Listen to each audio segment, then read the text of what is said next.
Assalamualaikum warahmatullahi wabarakatuh. Alhamdulillah, bagaimana kabarnya anak-anak di rumah pagi ini?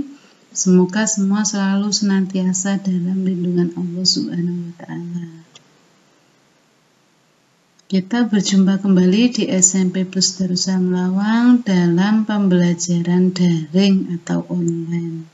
Mata pelajaran Pendidikan Agama Islam dan Budi Pekerti kelas 8 semester ganjil. Masih tetap bersama dengan Ibu Sumiati. Kita mulai pembelajaran pagi ini. Mari kita awali dengan membaca doa bersama-sama. Semoga apa yang kita kerjakan bernilai pahala di sisi Allah Subhanahu wa Ta'ala dan diberi kemudahan serta kelancaran dalam memahami semua materi. Amin. A'udzu billahi minasy syaithanir rajim. Bismillahirrahmanirrahim. Alhamdulillahi rabbil alamin. Ar-Rahmanir Rahim. Maliki yaumiddin. Iyyaka na'budu wa iyyaka nasta'in. Ihdinas siratal mustaqim. Siratal ladzina an'amta 'alaihim ghairil maghdubi 'alaihim waladdallin. Amin. Raditu billahi rabba wa bil islami dina wa bi sayyidina Muhammadin nabiyyan wa rasula. Rabbi zidni ilma warzuqni fahma.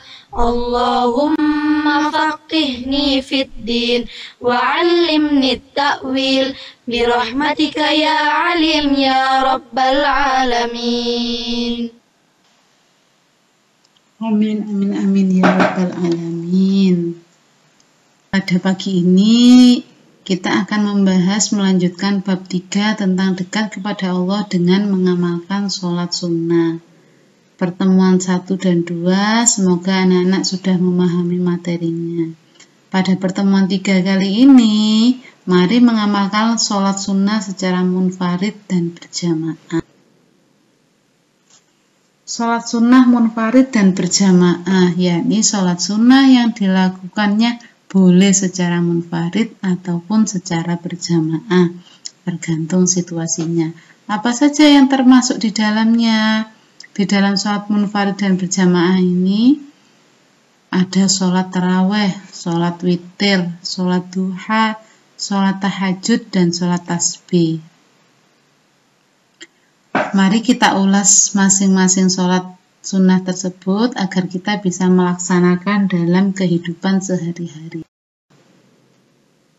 Pengertian sholat berjamaah dan sholat munfarid, kita ulas kembali bahwasanya sholat berjamaah artinya sholat yang dilakukan secara bersamaan, minimal 2 orang atau lebih, sehingga ada yang berposisi sebagai 1 orang imam dan yang lainnya menjadi makmum. Sedangkan sholat munfarid, yakni sholat yang dilakukan hanya secara sendirian saja, tidak bersama-sama atau berjamaah. Sholat sunnah yang boleh dilakukan baik secara munfarid atau berjamaah tadi antara pertama, yakni sholat taraweh. Ada yang pernah tahu itu apa sholat taraweh? Ya, sholat sunnah yang dilakukan pada malam hari di bulan Ramadan. Hukum melaksanakan sholat tarawih adalah sunnah muakkad. Sholat tarawih dilakukan setelah sholat isya sampai waktu fajar. Sholat tarawih dapat dilaksanakan 8, 20, atau 36 rakaat. Kita tinggal memilih jumlah rakaat mana yang mau dan mampu untuk dilaksanakan. Perbedaan jumlah rakaat ini tidak perlu dipermasalahkan. Yang terpenting adalah umat Islam dapat melaksanakan dengan khusyuk. Ketika hendak melaksanakan sholat tarawih, diawali dengan niat. Niat sholat harus dilakukan dengan ikhlas di dalam hati dan diucapkan dengan lisan yang berbunyi Usolli sunnatan tarwihi rok'ataini lillahi ta'ala. Artinya, saya berniat sholat tarawih 2 rakaat karena Allah Ta'ala. Yang kedua yakni sholat witir. Sholat witir adalah sholat yang dilaksanakan dengan jumlah bilangan rakaat ganjil 1, 3, 5, 7, 9 atau 11 rakaat yang terbilang ganjil. Hukum pelaksanaannya adalah sunnah muakkad, yakni sunnah yang sangat dianjurkan. Adapun waktu sholat witir adalah setelah sholat isya sampai menjelang fajar sholat subuh. Untuk sholat witir ini tidak hanya di bulan Ramadan, di semua waktu boleh dilaksanakan. Waktunya kapan? Mulai setelah sholat isya sampai menjelang fajar sholat subuh boleh melaksanakan sholat witir. Ketika hendak melaksanakan sholat witir, maka mulailah dengan niat. Niat sholat harus dilakukan dengan ikhlas di dalam hati. Untuk niat yang 2 rakaat, bunyinya usolli sunnatal witri rok'ataini lillahi ta'ala. Saya niat sholat witir 2 rakaat karena Allah Ta'ala. Dan yang 1 rakaat berbunyi usolli sunnatan rok'atal witri lillahi ta'ala. Saya niat sholat 1 rakaat witir karena Allah Ta'ala.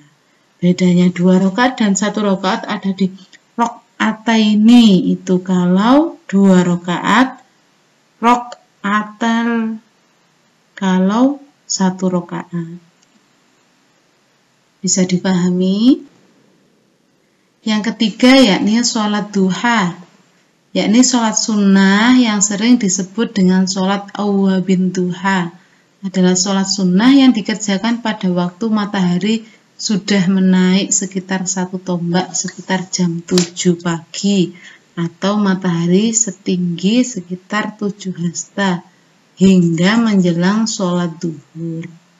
Kita dapat melaksanakan sholat duha sebanyak 2 rakaat, dan paling banyak maksimal 12 rakaat. Tata cara pelaksanaannya tidaklah sulit, sama dengan cara pelaksanaan sholat pada umumnya. Dengan membaca niat usolli sunnatat duha rok'ataini lillahi ta'ala. Saya niat sholat duha 2 rakaat sunnah karena Allah Ta'ala. Yang keempat yakni sholat tahajud. Sholat sunnah tahajud adalah sholat sunnah muakkad yang dilaksanakan pada sebagian waktu di malam hari. Sholat tahajud adalah bagian dari qiyamul lail atau sholat malam yang langsung diperintahkan oleh Allah Subhanahu wa Ta'ala melalui firman-Nya sebagai berikut. Bismillahirrahmanirrahim. Wa minal laili fatahajjad bihi nafilatan laka 'asya ayyab'asaka rabbuka maqaman mahmudah. Artinya, dan pada sebagian malam lakukanlah sholat tahajud sebagai suatu ibadah tambahan bagimu. Mudah-mudahan Tuhanmu mengangkatmu ke tempat yang terpuji. Quran Surat Al-Isra ayat 79. Tata cara pelaksanaan sholat tahajud tidak jauh berbeda dengan sholat sunnah yang lain, yakni dilaksanakan pada waktu setelah sholat isya sampai dengan fajar dan setelah tidur. Ini yang membedakan. Kalau sholat tahajud harus setelah tertidur.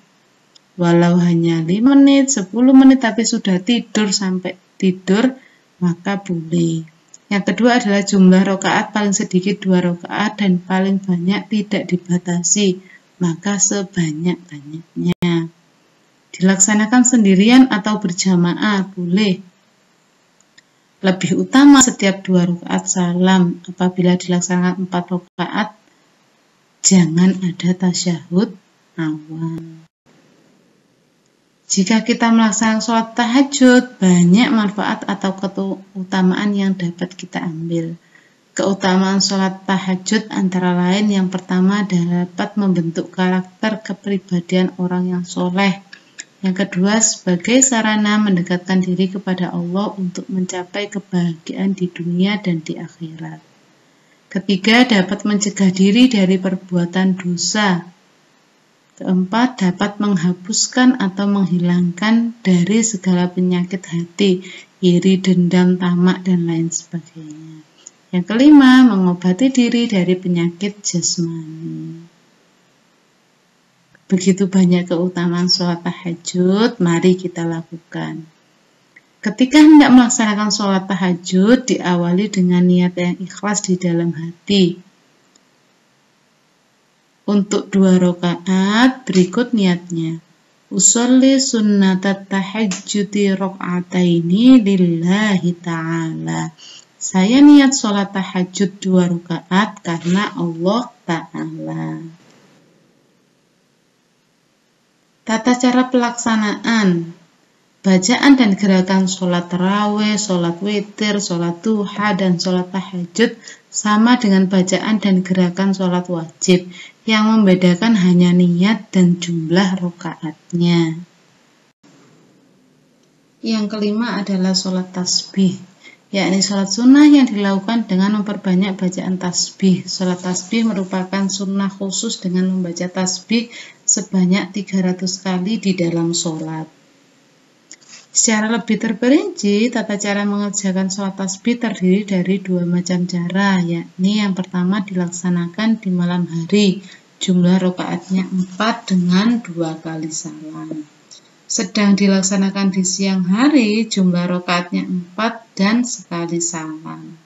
Dalam praktek pelaksanaannya, sholat sunnah ini memerlukan waktu yang relatif lama. Oleh karenanya, sholat tasbih dilaksanakan sesuai dengan kemampuan. Ketika hendak melaksanakan sholat tasbih pada malam hari, hendak diawali dengan niat sholat tasbih 2 rakaat, lalu 2 rakaat lagi, dengan niat yang berbunyi usolli sunnatat tasbihi rok'ataini lillahi ta'ala. Saya berniat sholat tasbih 2 rakaat karena Allah Ta'ala. Sedang untuk di siang hari dengan jumlah 4 rakaat langsung 1 salam, niatnya berbunyi usolli sunnatat tasbihi 4 rakaatim mustaqbilal kiblati lillahi ta'ala. Saya niat sholat tasbih 4 rakaat karena Allah Ta'ala. Pada rakaat pertama, urutan sholat tasbih dan jumlah bacaan tasbihnya sebagai berikut. Setelah membaca surat Al-Fatihah dan surat pendek, membaca tasbih 15 kali. Ketika rukuk, membaca tasbih 10 kali. Ketika bangun dari rukuk, membaca tasbih 10 kali. Saat sujud pertama, tasbih 10 kali. Saat sujud kedua, tasbih 10 kali.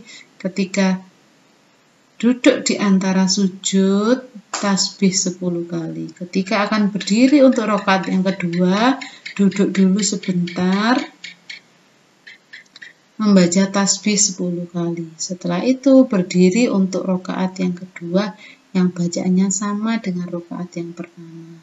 Pada rakaat kedua, setelah membaca tasyahud, baik awal maupun akhir, membaca tasbih 10 kali.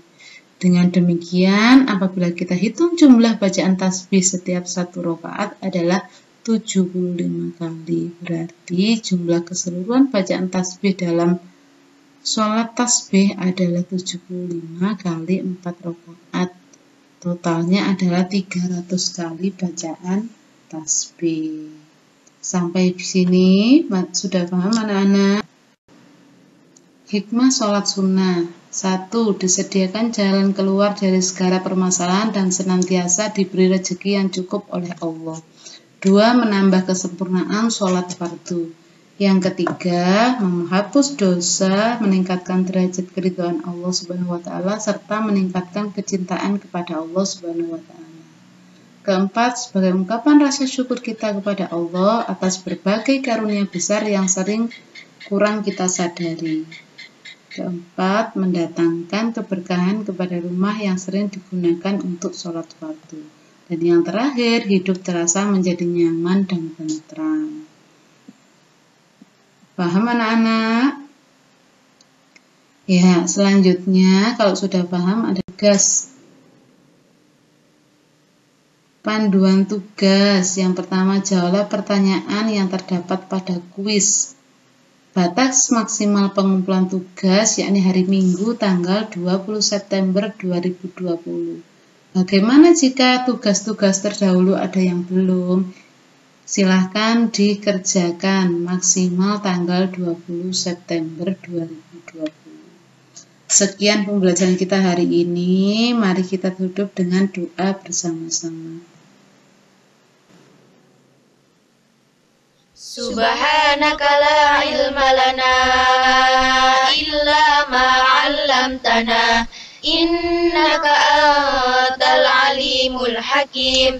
Allahumma anfa'na bima 'allamtana وعلمنا ما ينفعنا واهدنا لأحسن الأخلاق فإنه لا يهدي لأحسنها إلا أنت اللهم اغفر لمشايخنا ولمن علمنا وارحمهم وأكرمهم برضوانك العظيم في مقعد الصدق عندك يا أرحم الراحمين.